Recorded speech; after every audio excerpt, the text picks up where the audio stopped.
कभी नहीं जाती उसके बाहर, कभी नहीं जाती। यदि रावण साधु का वेश नहीं बनाया होता तब। तो ये क्या खुद की पत्नी भी धोखा खा सकती है, तो आप आदमी किस दे। इसलिए जब कभी भी कोई धार्मिक चीज में अगर आए तो उसे एक बार जांच परख लीजिएगा। हम ये नहीं कहते हैं कि सब गलत है, लेकिन जांच भी, जब भी थकान होती है तो हम इसको देखते हैं, याद आती है कि जिंदगी में ये मत सोचना तुमने कितना किया, सोचना कि तुम कितना कर सकते थे। समझ में आया कि नहीं? तो कहानी मत समझिए, क्या ये लीला है, समझ आ गया? लीला तो कहते हैं रामलीला। तो रामायण, रामायण किसने रचना किया भैया? किसने? वाल्मीकि, महर्षि वाल्मीकि। वाल्मीकि, वाल्मीकि में ऐसे रहेगा ना, अंदाजे कभी कभी सही हो जाता है, कभी गलत हो जाता है। वाल्मीकि जी ने महाभारत रामायण की रचना किया। प्रारंभ में इसमें श्लोकों की संख्या जो थी 12,000 थी, लेकिन बाद में इसमें कितना हो गया? 24,000। कितने हजार हो गए? 24,000। ठीक है। रामायण के जो खंड हैं, क्या है? खंड है। उन्हें क्या कहा जाता है? भाग बोले तो लेसन। रामायण में एक तरह का लेसन समझिए। देखिए, उस आज के चीजों से मिला लीजिएगा तो समझने में आसानी होगा। हम भाग पढ़ाते रह जाएंगे, समझ, लेसन बोलेंगे तुरंत समझ में आएगा। कितना लेसन है? 7। इसके लेसन को क्या कहा जाता था? कांड। क्या कहा जाता है? कांड। कितने कांड है? 7। अब इसमें दो ही चीज पूछता है, सबसे बड़ा कांड कौन सा है? युद्ध कांड। सबसे बड़ा कांड युद्ध कांड। और सबसे महत्वपूर्ण कांड कौन सा है? सुंदर कांड। कौन सा कांड? सुंदर कांड। अक्सर देखते होंगे पंडित जी आते होंगे, क्या है भैया? तो सुंदर कांड हो रहा है, यज्ञ वगैरह होगा बहुत बड़े पैमाने पर, और पंडित जी एकदम लय में गाएंगे, एकदम बढ़िया सुंदर कांड। समझ में आ गया कि नहीं आ गया? तो रामायण के खंडों को क्या कहा गया? कांड। कितने कांड है? सबसे बड़ा कांड युद्ध कांड। कौन सा कांड? युद्ध कांड। कौन सा कांड? युद्ध कांड। मटेरियल में नहीं लिखा होगा तो आप लोग लिख लेंगे वहां पे कांड में। और सबसे महत्वपूर्ण कांड सुंदर कांड। कौन सा कांड? सुंदर कांड। कौन सा कांड भैया? सुंदर कांड। आप लोग भी अपने घरों में सुंदर कांड वगैरह करा सकते हैं। पूजा पाठ अच्छी चीज है, पूजा पाठ कराना चाहिए। कम से कम जोने बहाने जिस दिन तक पूजा रहता है आदमी, कम से कम वो दिन कोनो गलत काम नहीं करता है। सबसे बड़ा तो फायदा इंस्टेंट दिखता है, आगे हो ना हो, लेकिन कम से कम उस दिन आदमी कुछ नहीं करता है। जिसके घर में हरि कीर्तन होता है या यज्ञ वगैरह होता है, या मुस्लिम में जिनके घर में कुरान खानी होता है, कम से कम वो उस दिन कुछ गड़बड़ नहीं करता है। भाई आज पूजा पाठ है, हटाओ यहाँ पे ये कांड। अब देखिए, महाभारत रामायण जो है ना, ये तो है भैया क्या चीज? एक काव्य है। लेकिन एक्चुअली में रामायण एक लीला है। लीला मतलब समझते हैं? Match fixing. पहले से रामायण में हर चीजें क्या थी? फिक्स थी। लेकिन हमारे देश की शिक्षा व्यवस्था इतनी चौपट कि हमें और आपको समझने का मौका ही नहीं दिया, और इसे एक धार्मिक किताब बन के रख दिया। रामायण को अक्सर कहा जाता है रामलीला। देखते हैं, ये राम जी की क्या थी? लीला थी। राम जी की क्या थी? लीला। अगर आप इसके छोटे से छोटे चीजों को अगर आप समझेंगे, कोई भी चीज को अगर समझेंगे, छोटे से छोटे चीज को, तो आज के जीवन में आपको बहुत सारी चीजें सीखने को मिलेगी। अच्छा ये बताइए, राजा दशरथ जी की पत्नी थी, वो कौन सी पत्नी थी जिन्होंने रथ में उंगली डाल के उनसे वचन मांगा? कौन थी? कैकेयी। उन्होंने क्या कहा था राजा दशरथ जी ने? कि हम तुम्हें एक वरदान देंगे। बदले में उन्हें क्या कहा? कि हम उचित समय आने पर आपसे क्या मांगेंगे? वरदान। याद रखिएगा, आज के जीवन में अगर आप किसी से कमिटमेंट करते हैं तो तुरंत पूरा करवा लीजिएगा। ऐसा मत कहिएगा कि उचित समय आने पे हम तुम्हारे लिए करेंगे, वरना आने वाले समय राजा दशरथ जी की मृत्यु का कारण भी बने थे राम जी का वनवास। कौन बर्दाश्त करेगा वहां पे? राम जी का। लक्ष्मण जी को तो वनवास नहीं था, वो तो साथ में चले गए थे, भाई के स्नेह में चले गए थे कि नहीं? तो ये आप इसका ध्यान रखें। ये क्या चीज था? ये आने वाले कलयुग के लोगों को दिखाने के लिए एक प्रेरणा की स्रोत थी। कि देखिए, आज उन सबको पता था भगवान जी को आने वाले समय में एग्रीमेंट वगैरह बहुत होगा, बिजनेस आगे जाएगा, जीएसटी उष्टी, तो कैसे खुल के थोड़े बोलेंगे कि एग्रीमेंट में ऐसे ऐसे मत करना। वो दिखाया गया था कि इस लीला को समझिए, और अपने आने वाले जीवन में 100-200 साल, हजारों साल बाद आप इस जीवन में याद रखिएगा कि अगर आप किसी के प्रति एहसानमंद है तो उसका एहसान तुरंत चुकाइए। उसको अगर फ्यूचर पे टालेंगे तो हो सकता है कि आपको ऐसा जगह आके चोट देगी, फिर आपको भी काम खत्म हो जाएगा। यहाँ पे अभी याद रखेंगे, यहाँ पे आप इस रामायण में बहुत सारी चीजों को देखेंगे जो आज के वक्त में आपको अपने जीवन में बहुत काम देंगे। जब लक्ष्मण जी हिरण को ढूंढने गए थे, वो एक क्या किए थे? लक्ष्मण रेखा खींचे थे, और सीता जी से क्या कहते कि सीता जी आप इसके बाहर नहीं जाइए। कभी नहीं जाती उसके बाहर, कभी नहीं जाती। यदि रावण साधु का वेश नहीं बनाया होता तब। तो ये क्या संदेश देना चाहता है? कि हर साधु के वेश में समझा आया हुआ व्यक्ति सन्यासी नहीं होता है। कलयुग के वेश में अगर कोई भी आपका साधु बन के आता है तो हो सकता है कि वो आपके लिए लक्ष्मण रेखा पार कराने के लिए आया है। इसलिए आंख बंद करके भरोसा नहीं कीजिएगा, क्योंकि सीता जी जैसी जब वो भगवान की पत्नी जब धोखा खा सकती हैं तो हम जैसे तुच्छ मानव लोग की औकात कौन सी औकात है हमारी।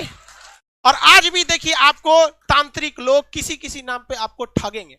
ये एक लीला है, लेकिन हमारी सिस्टम में जब अंग्रेज आए थे तो इस तरह से पढ़ा के गए कि हमारे और आपके दिमाग पे एक ताला मार दिया कि बौद्ध ग्रंथों में कुछ भी है तो आप इसे नहीं पढ़ेंगे, क्योंकि आपके दिमाग पे ताला मारा गया है कि आप हिंदू हैं, आप मुसलमान हैं, आप सिख हैं। अरे भाई, महात्मा बुद्ध ने कह के गए थे क्या कि हमसे तुमको कोई भी बौद्ध लोग ही हमसे अपनी तमन्नाओं को मांगना या हमारी मन्नत मांगना, अगर कोई मुस्लिम या हिंदू हमसे कोई प्रार्थना करेगा तो हम पूरा नहीं करेंगे। क्या मर्यादा पुरुषोत्तम राम कहते क्या कि अगर हमसे कोई सच्चे दिल से मुस्लिम अगर हमसे अपनी प्रार्थना करेगा उसने मुसीबत में तो हम उसकी पूजा नहीं, प्रार्थना को नहीं सुनेंगे, कहेंगे भाग तू मुस्लिम है, क्या कहेंगे? नहीं। लेकिन हम लोग 200 साल तक अंग्रेजों के गुलाम रहे। देखिए मुगलों के वक्त में भी हमारी संस्कृति आँच आई थी, मुस्लिम शासक के वक्त आई थी, लेकिन उन लोग की सोच दूरदर्शी नहीं थी, वो केवल हमारे सामाजिक क्षति किए। लेकिन जब अंग्रेज का शासन आया ना, मेंटली बर्बाद कर दिया सब, जिसका खामियाजा आज भी हमें भुगतना पड़ता है। जबकि ये साफ संदेश था राम जी का कि देखिए हमारी खुद की पत्नी भी धोखा खा सकती है, तो आप आदमी किस दे।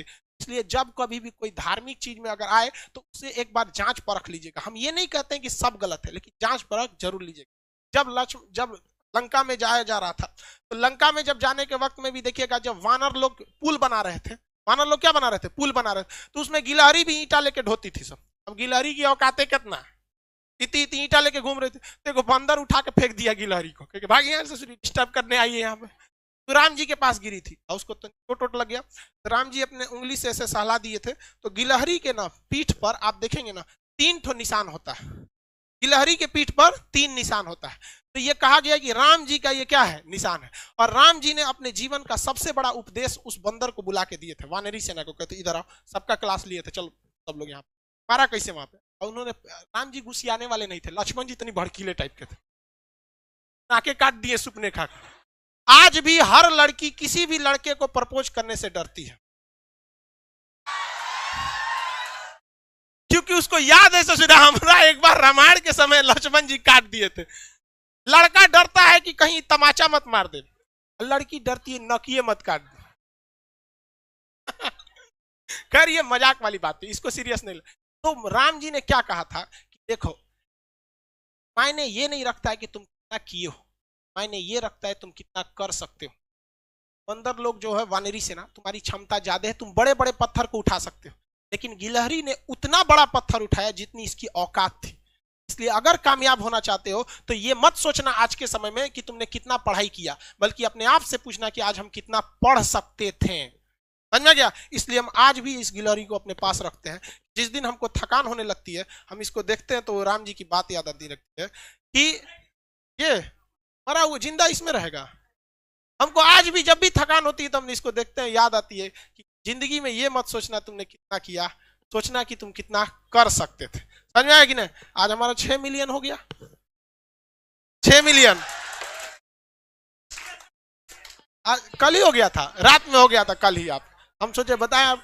चलिए अब मेन टाइम पे आते हैं यहाँ पे। तो पहला आपने ये देख लिया, उसके बाद आपने देखा कि लक्ष्मण जी को क्या लग गया था? तीर लग गया था, और शक्ति बाण के नाम से वो तीर था, बहुत खतरनाक, उसमें मंत्र वगैरह था। पहले के समय में तीर खतरनाक नहीं थे, मंत्र खतरनाक थे, उसको कुछ पढ़ के मार देता था रावण वगैरह, मार यहाँ पे। तो आप जरा देखिए, राम जी के अपने भाई को जब तीर लगा था तो राम जी विष्णु भगवान के अवतार थे। एक बार राम जी उस तीर लगे हुए जगह पे हाथ रख देते तो क्या वो जख्म सही नहीं हो जाता?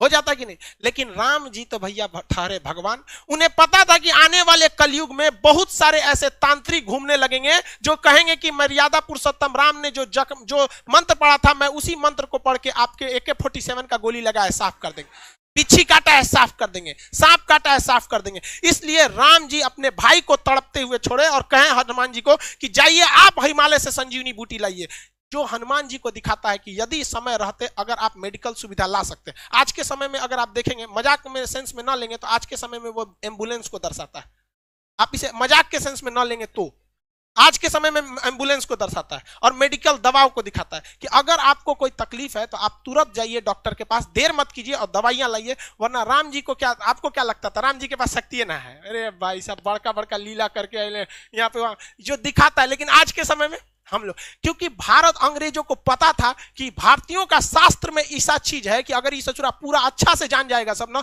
तो हमारे इंग्लैंड को पीछे छोड़ के चल जाएगा। लेकिन उन्होंने इस चीज को दबा दिया, रामायण को केवल किताब रख दिया, ना कि उसे केस स्टडी में बता दिया। जबकि हार्वर्ड ऑक्सफोर्ड जैसी यूनिवर्सिटी में ये सब चीजों को केस स्टडी पे पढ़ाया जाता है कि देखो राम जी ने क्यों नहीं उस चीज को सही किया, क्योंकि इसका 800 साल 200 साल 1000 साल बाद क्या असर पड़ेगा। उस ससुरे हमरे किताब पढ़ के आगे बढ़ गए सब, हम लोग को थरिया थमा दिया, तू रामायण पे लड़, तुम महाभारत पे लड़, हम हिंदू तुम मुसलमान, तुम सिख तुम ईसाई। लेकिन आज भी हम लोग नहीं समझते इस चीज को, आज भी आप लोग समझिए इस चीज को। और दूसरा देखिए, आप आगे हर चीज को अगर आप देखेंगे, बहुत सारा चीज का रामायण महाभारत उसमें देखेंगे आप, रावण मारा गया क्यों? अपने भाई को क्या किया था, बता दिया था। जबकि रावण नहीं मारा जाता अगर वो अपने भाई को नहीं बताता कि मेरी नाभि में अमृत। इसलिए ये क्या दर्शाता है, ये यही दर्शाता है कि अगर आप किसी राज को चाहते हैं छुपा लेना, इसका सबसे अच्छा तरीका है कि किसी को ना बताएं। क्योंकि अगर आप अपने करीबी को कोई राज बताते हैं तो करीबी का भी कोई ना कोई करीबी होता है। इसलिए अगर आप चाहते हैं तो किसी को ना बताएं, स्पेशली महिला को तो बताइए मत। आप बुरा मानिएगा लेकिन ये चीज हकीकत है। किसी महिला को बताइएगा ना, हाई बात मत बताना, तो अपनी सहेली को बताएगी और उसको भी कहेगी किसी को बताना नहीं, और वो पूरा लॉज पीट देगी हल्ला, और सबको यही बात कहा जाएगा किसी को बताना नहीं। पहले के वक्त में मीडिया नहीं था तो महिलाएं ही मीडिया का काम करती थी। कोई खबर पहुंचाना है, एगो दादी को कह दो, पूरा मीडिया का काम हो। तो इस चीज को आप समझिए, ये केस स्टडी है। राम जी बड़ा बड़ा लंका जलाया गया, ये हुआ, ये सारा चीज। लेकिन जब वनवास काट के जब वो घर आए, तो घर पे आए तो सबको पता है कि सीता जी 83 दिन तक लंका में थी। लेकिन रावण को श्राप भी तो था कि अगर वो सीता जी को गलत नियति से टच भी करता है तो भस्म हो जाएगा, था कि नहीं था? पूरी दुनिया जानती थी कि सीता जी एकदम पवित्र है। लेकिन जब वो अयोध्या पहुंची तो राम जी लोगों ने सवाल उठा दिया कि सीता जी को अग्नि परीक्षा देनी पड़ी।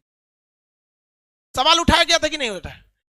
तो राम जी कभी नहीं चाहते थे कि वो अपनी पत्नी को, जगत जननी मां सीता को, वो अग्नि परीक्षा में बैठाएं। लेकिन समाज में आकर उन्होंने कहा कि 90% लोग को विश्वास है कि सीता जी क्या है, एकदम पवित्र है। इवन कि अशोक वाटिका में रावण रखा था तो उसके अंदर भी बहुत ज्यादा इंसानियत थी। और कहा भी, मतलब एक रावण के, बहुत से लोग रावण की इंसानियत को भी कहते हैं और कहते भी है कि सीता जी को पवित्र लौटाया गया था। तो ये राम जी की मर्यादा, राम जी की बहादुरी तो थी ही, लेकिन इससे कहीं ज्यादा रावण की इंसानियत भी थी।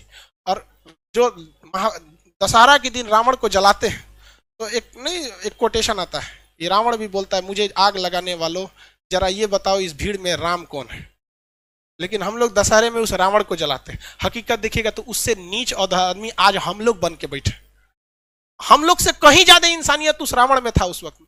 लेकिन राम जी अयोध्या आए ना तो 90% लोगों को पता था, 90% लोग खुश थे कि आज हमारे मर्यादा पुरुषोत्तम राम आ गए। लेकिन उस समय भी लोगों की कमी नहीं थी, लोग की कमी उंगली उठाने की नहीं थी। लोगों ने भगवान पर उंगली उठा दिया और भगवान ने सोचा कि चलो ना हम अग्नि परीक्षा दे देंगे, जगत जननी मां सीता तो पवित्र ही है, अग्नि परीक्षा में क्या हो जाएगा, सफल तो हो ही जाएंगे। हुआ भी वही, मां सीता अग्नि परीक्षा में बैठी और कहा गया भैया अगर पवित्र रहेंगी तो आग नहीं जला पाएंगी और अब अपवित्र है तो आग जला देगी। क्या सीता जी को आग जला पाई थी? नहीं। लेकिन हुआ क्या उसके बाद, जब सीता जी आई तो रो दी। ये दुनिया से मतलब नहीं था, ये राम जी आपसे मतलब था। राम जी आपने ही जब हम पे कह दिया अग्नि परीक्षा के लिए तो ये दुनिया मेरे किसी काम के नहीं। वो धरती माँ से जन्मी थी और धरती माँ में समा गई, जो क्या दर्शाता है कि जीवन में आप कितने भी बढ़ जाइएगा लोग आप पे उंगलियां जरूर उठाएंगे। जब राम जी को नहीं छोड़ा लोगों ने उंगली उठाने में, तो हमारी और आपकी क्या औकात है। और ये यही बताता है कि राम जी अगर उन 10% लोगों को डांट देते ना, चल भाग यहां से, तो माँ सीता को अग्नि परीक्षा नहीं देनी होती। लव और कुश को छोड़कर मां सीता कभी नहीं जाती, बचपन में बेचारे रोते रह गए। इसलिए अगर 2 कौड़ी के लोगों को अगर खुश करने के चक्कर में रहेंगे तो आपका अपना जीवन बर्बाद हो जाएगा। राम जी का पूरा परिवार बर्बाद कर दिया इन 2 कौड़ी के लोगों ने यहां पर। इसलिए जीवन में याद रखिएगा, जब भी आगे बढ़ेंगे लोग आप पे सवाल उठाएंगे। लेकिन हमारे अंग्रेजों ने ये बर्बाद कर दिया। आज किसी मुसलमान को कहिएगा ना रामायण की तुम्हें पाठ सुनाते, नहीं सुनेगा। और इवन कि आपको अगर कोई कुरान की बात सुनाएगा तो आप अगर दूसरे धर्म के तो आप भी नहीं करें। ये कोई किसने ये जहर बोया हमारे अंदर, किसने? हाँ भाई साहब, ये 200 साल जो अंग्रेज गए सब ना, अंग्रेज भाई साहब बहुत दिमाग वाले थे। वो लोग को पता था कि भाई साहब तलवार की ताकत से, देखिए मुगल जब आए थे सब तो वो तलवार से लोगों को काटे थे सब, और अंग्रेज आए सब तो कलम से लोगों को काटा गया। और वो खुद लिख के गए थे, the power of pen is more than the power of sword. कलम की ताकत तलवार से ज्यादा होती है। हमारा वैचारिक नपुंसक बना के चले गए सब अंग्रेज, हमारी शिक्षा व्यवस्था को बर्बाद कर दिया। और इससे लड़ने का काम किया था राजीव दीक्षित ने, और इसमें किसी न किसी की चाल थी जिन्होंने राजीव दीक्षित को आकस्मिक मृत्यु कर दिया, और जो हमारी वैचारिकता को एक ग्लोबल लेवल पर ले जा रहे थे। तो खैर आप भी समझते हैं, इस सब चीज में मत पड़िएगा, धार्मिक चीजें गलत होती है, लेकिन हम लोग इसके शिकार हुए हैं, हम लोग को शिकार बनाया गया है ये अंग्रेजों ने। सज्जनों को समझ में नहीं आता, धीरे धीरे विकास होगा। लेकिन आप अगर समाज को देखेंगे ना, तो समाज का एक ऐसा हिस्सा है जो अब इस सब चीजों से हट रहा है। उसे नहीं मतलब है कि धार्मिक चीजें क्या है, हिंदू मुस्लिम सिख ईसाई क्या है, वो अब इंटेलेक्चुअल पे जा रहा है। लेकिन समाज का एक हिस्सा ऐसा भी है जो ससुरा इसमें और ज्यादा क्या होते जा रहा है, बनते जा रहा है। यार आप पढ़े लिखे हैं, आप इस चीज को समझिएगा। तो रामायण क्या है, एक तरह की लीला है जो बताता है कि भाई साहब आप सबको संतुष्ट नहीं कर सकते। बेहोश हो गया क्या कोई? अभी के समय में मोदी जी सबको बना रहे हैं। देखिए बाबू आप ध्यान से समझिए, ऐसा नहीं है, बैठिए।